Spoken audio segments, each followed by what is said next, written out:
Segitiga Bermuda Laut Jawa. Di antara perairan Masa Lembu, Bawean, dan Kepulauan Kangean, terdapat wilayah laut yang sejak lama dijuluki sebagai Segitiga Bermuda Indonesia. Julukan ini muncul karena dalam beberapa dekade terakhir, banyak kapal dan pesawat dilaporkan mengalami kecelakaan atau hilang di wilayah tersebut. Salah satu kejadian yang paling dikenal adalah hilangnya pesawat Adam Air KI-574 pada tahun 2007 yang jatuh di sekitar perairan ini.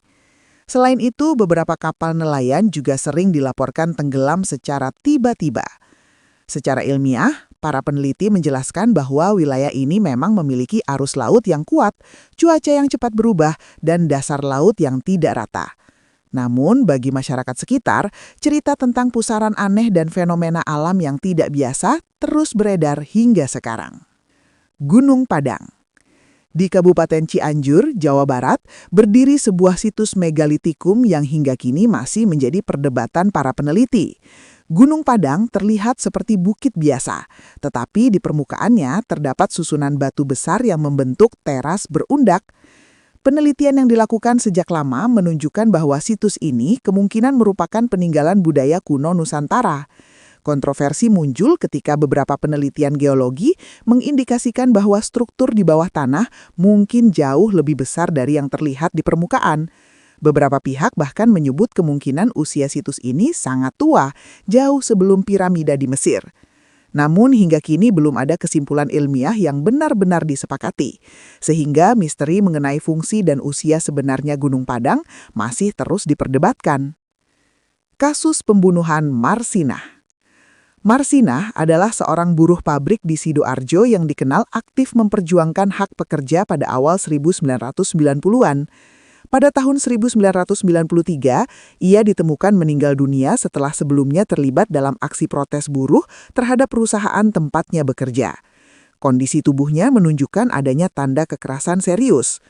Kasus ini kemudian menjadi perhatian nasional karena banyak pihak menduga ada keterlibatan berbagai pihak berpengaruh di balik kematiannya. Sejumlah proses hukum sempat dilakukan, bahkan beberapa orang sempat dijatuhi hukuman. Namun kemudian putusan tersebut dibatalkan karena kurangnya bukti. Hingga kini, siapa sebenarnya pelaku pembunuhan Marsinah masih belum terungkap secara pasti. Hilangnya pesawat MH370 di wilayah Indonesia. Pada tahun 2014, dunia dikejutkan oleh hilangnya pesawat Malaysia Airlines MH370 yang terbang dari Kuala Lumpur menuju Beijing. Pesawat tersebut menghilang dari radar tanpa penjelasan yang jelas. Salah satu area pencarian terbesar berada di wilayah Samudra India yang berbatasan dengan perairan Indonesia. Berbulan-bulan pencarian dilakukan oleh berbagai negara, namun sebagian besar badan pesawat tidak pernah ditemukan secara utuh. Hanya beberapa serpihan yang kemudian ditemukan di berbagai pantai Samudra India. Hingga hari ini, penyebab pasti hilangnya pesawat tersebut masih menjadi teka-teki besar dalam sejarah penerbangan modern. Misteri harta karun Soekarno. Sejak masa awal kemerdekaan, beredar cerita mengenai harta karun yang konon berkaitan dengan Presiden pertama Indonesia. Beberapa kisah menyebut bahwa pada masa Perang Dunia II, terdapat emas dalam jumlah besar yang disimpan di wilayah Asia Tenggara. Ada pula cerita tentang emas Yamashita yang diduga tersebar di beberapa tempat, termasuk Indonesia. Dalam berbagai tahun, muncul klaim dari orang atau kelompok yang mengaku menemukan dokumen rahasia tentang lokasi penyimpanan tersebut. Namun hingga sekarang, tidak pernah ada bukti kuat yang benar-benar membuktikan keberadaan harta tersebut. Banyak sejarawan menganggap cerita ini lebih dekat pada legenda modern daripada fakta sejarah. Kematian aktivis Munir. Munir Said Talib adalah seorang aktivis hak asasi manusia yang dikenal kritis terhadap berbagai pelanggaran HAM di Indonesia. Pada tahun 2004, ia meninggal dunia ketika berada dalam penerbangan menuju Belanda. Hasil otopsi menunjukkan adanya kandungan arsenik dalam tubuhnya, yang berarti ia diracun. Kasus ini kemudian memicu penyelidikan besar karena diduga melibatkan jaringan yang kompleks. Beberapa orang sempat diproses secara hukum, termasuk seorang pilot maskapai. Namun berbagai pertanyaan mengenai siapa dalang utama di balik kematian Munir masih belum mendapatkan jawaban yang benar-benar jelas hingga sekarang. Kerajaan Atlantis di Indonesia. Sejumlah teori alternatif pernah mengemukakan bahwa wilayah Nusantara mungkin berkaitan dengan legenda Atlantis yang diceritakan oleh filsuf Yunani, Plato. Teori ini sempat populer setelah beberapa penulis mencoba menghubungkan berbagai bukti geologi dan sejarah dengan lokasi di Asia Tenggara. Salah satu argumen yang sering disebut adalah bahwa wilayah Indonesia pernah menjadi daratan besar pada masa prasejarah sebelum permukaan laut naik setelah zaman es. Walaupun ide ini menarik perhatian publik, sebagian besar ilmuwan menilai teori tersebut tidak memiliki bukti arkeologis yang cukup kuat.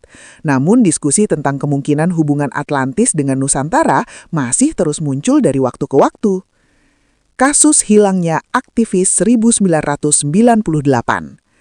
Menjelang akhir masa pemerintahan Orde Baru pada 1998, sejumlah aktivis mahasiswa dilaporkan hilang setelah terlibat dalam gerakan protes politik. Beberapa di antaranya kemudian kembali dan memberikan kesaksian mengenai penculikan dan penahanan secara rahasia. Namun beberapa orang lainnya tidak pernah ditemukan hingga sekarang. Peristiwa ini menjadi salah satu bagian paling kelam dalam sejarah politik Indonesia modern. Berbagai penyelidikan pernah dilakukan, termasuk oleh lembaga resmi negara. Namun nasib pasti sebagian aktivis yang hilang masih belum diketahui secara pasti. Misteri tenggelamnya kapal Van der Wijk. Kapal Van der Wijk tenggelam di Laut Jawa pada 1936 dalam perjalanan dari Surabaya menuju Semarang. Tragedi ini menewaskan ratusan penumpang dan menjadi salah satu kecelakaan laut paling besar di Hindia Belanda pada masa itu. Penyebab tenggelamnya kapal tersebut sempat menjadi perdebatan panjang. Ada yang menyebut kesalahan navigasi, ada pula yang mengaitkannya dengan kondisi kapal yang tidak layak. Catatan resmi memang ada, tetapi berbagai versi cerita terus berkembang di masyarakat. Kisah tragedi ini pun kemudian menginspirasi karya sastra terkenal yang membuat namanya semakin dikenal. Misteri Orang Pendek Sumatera. Di pedalaman hutan Sumatera, khususnya di wilayah Taman Nasional Kerinci Seblat, beredar cerita tentang makhluk yang dikenal sebagai orang pendek.